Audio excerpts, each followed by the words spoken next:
এই ভদ্রলোকের বাবা 91 সালে এবং 96 সালে বিএনপির এমপি ছিল। উনি গত 3 বার, আমি একদম ছবি দিয়ে দেখাই দিই আপনাদেরকে, দেখেন নৌকার বিপক্ষে উনি জগ মার্কা নিয়ে জিতছেন। উনি বিএনপি করেন, বিএনপি স্বতন্ত্র প্রার্থী। এই বিএনপি স্বতন্ত্র প্রার্থী তাকে কোনোভাবে ভোটে দাঁড়াতে দিবেন না। কি আসছে জানেন তার বিরুদ্ধে অভিযোগ?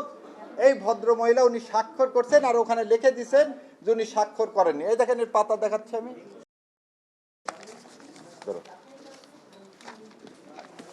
চেহারা দেখা লাগবে না রে।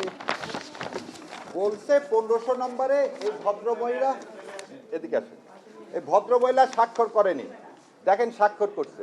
এবং আরো কি অবাক ব্যাপার, এই মামলায় আপনার প্রিজাইডিং অফিসার বলছে সবারটা ঠিক, একজনেরটা ঠিক না। আজকে হিয়ারিং করার সময় বিএনপির প্রার্থী এসে অপোজিশন দেয় তার স্বতন্ত্র বিএনপি প্রার্থী যাতে ইলেকশন করতে না পারে।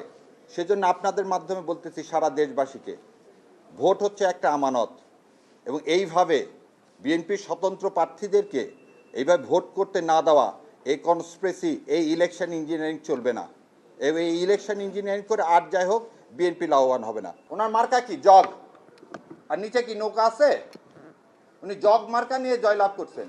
2009 সালে উনি ছিলেন ভাইস চেয়ারম্যান, বিএনপির পদপ্রার্থী। তাহলে আপনি এই লোকটাকে যে মগ নিয়ে জিতলো নৌকার বিপক্ষে, আমি বলে দিচ্ছি আপনাদেরকে, নওগাঁ সদর পৌরসভায় সনি এবারে নির্বাচন, বিএনপির মনোনীত ক্যান্ডিডেট, সেও তো মেয়র নির্বাচন হয়েছে। তাহলে সে আওয়ামী লীগ?